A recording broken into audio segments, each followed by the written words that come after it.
Assassin's Creed Valhalla is a live service game, and a key part of live service games is of course the post-launch content. Today we're going to talk about Valhallas, some of the things that are going on with it.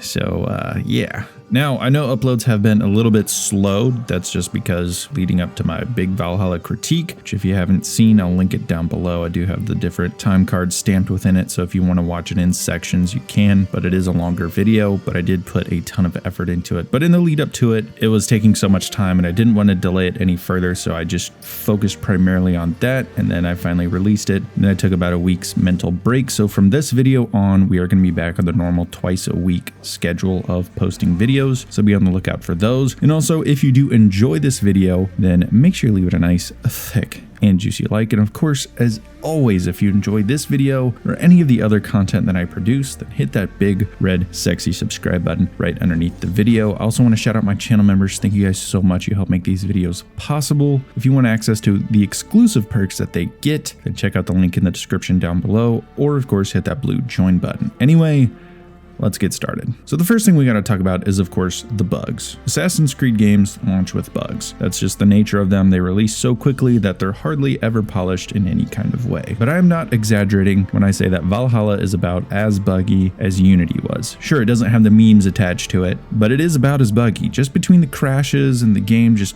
failing to work and all kinds of issues with basic mechanics just not working, it was an annoying experience at launch. And I thought, okay, as post-launch goes on, you know, it'll be fine. It'll get a lot better. And it hasn't. Honestly, every time they patch something and they fix some bugs, they break like 5 more things or more. I mean, there's a time when the Yule Festival launched and every time you logged into the game, you came in drunk. There's now where one-hit assassinations don't work. There's just a lot of issues with the game. And I don't know why they're focusing so much on making new skins to sell you in the Animus store and less on actually fixing the game, but that's kind of an issue, and I hope they actually fix these bugs and polish out this game before the DLCs launch, because oh boy.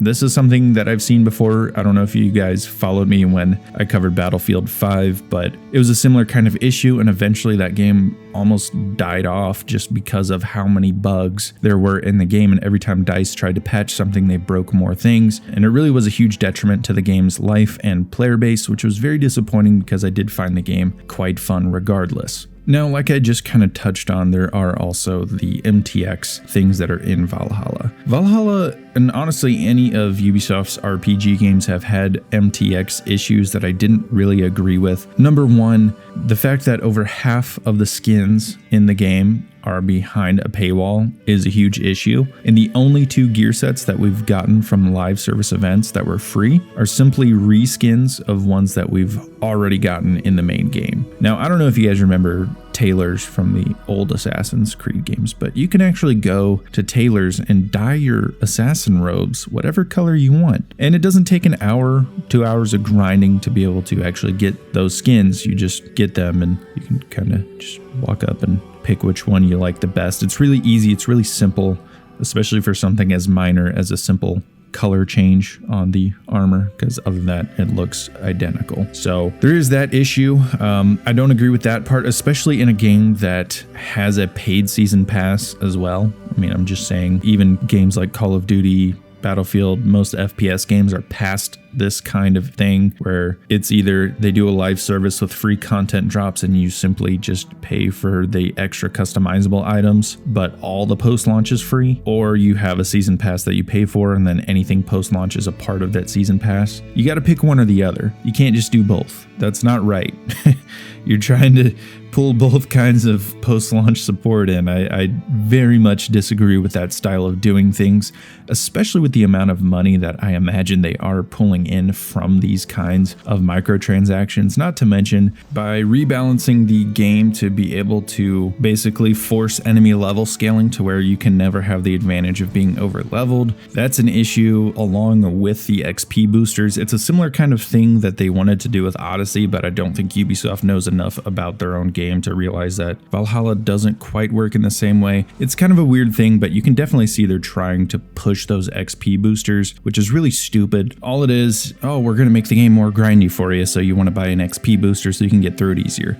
Don't buy XP boosters. If you're watching this and you're thinking about it, you're a new player, don't buy an XP booster. Just don't. I promise, don't do it. Don't feed the practice. It's not a good thing. All this is again with a season pass that is paid for. And yes, I know they're probably going to introduce new outfits that come with the season pass, but I mean, seriously, this still isn't a great monetization system. And I know that you can get some of these outfits for free at Reddit's shop, but it's extremely limited as to what you can get, as they only allow you to do a certain amount of Reddit contracts per week. And of course, there's only a certain amount of items in his shop. So it's not like there's this really easy way to get some of these skins for free. And again, I don't think that it's a great way to go about this kind of way of monetization. I don't think it's a good thing, and I really hope that it ceases going forward, although I doubt it, because I'm sure they're cashing in on all the people who want their epic Viking dragon skin, because that's Assassin's Creed now, so you know, whatever. As for the actual live service events, they've been okay. I mean, the Yule Festival was all right. It wasn't particularly amazing. I liked how it kind of tied into Ravensthorpe and some of the quests. It was all right. And then River Raids, same kind of deal. It's okay. It's definitely highly formulaic for replayability. It's not replayable for the fact that it's fun. It's replayable because they make you replay it. It's literally like playing a free-to-play MMO, like on your phone or something. Like you can only carry back a certain amount of supplies after each raid.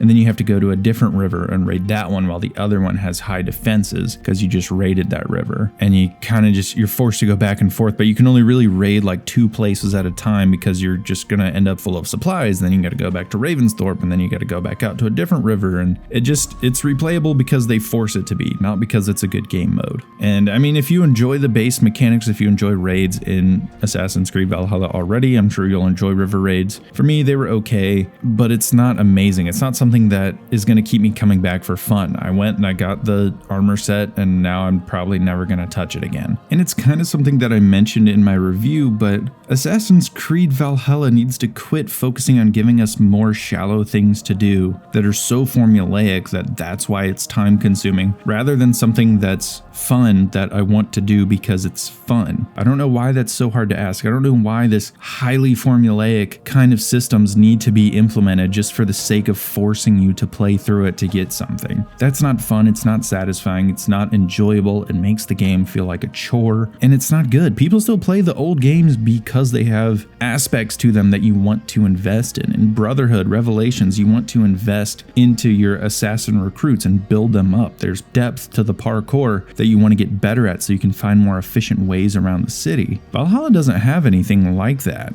at all. It's simply just grindiness over and over again. It's just more formula designed to keep you playing. And I know they said, oh, well, Valhalla and Odyssey have had such high rates of engagement. Well, yeah, if you force someone to drink water, then typically more water is going to be drunk. But that doesn't mean that they enjoyed it. That doesn't mean they're doing it for the right reasons. And that's an issue. And Ubisoft needs to realize it, but they probably won't care because they don't pay attention to anything except their wallets. So anyway, that's my thoughts on Valhalla's live service and some of the issues that have been going on with it. Honestly, it's detracted a lot from my opinion on the game, and I am really disappointed by it. I'm honestly not nearly as hyped for the DLCs because, first of all, Darby's not writing them, so oh boy.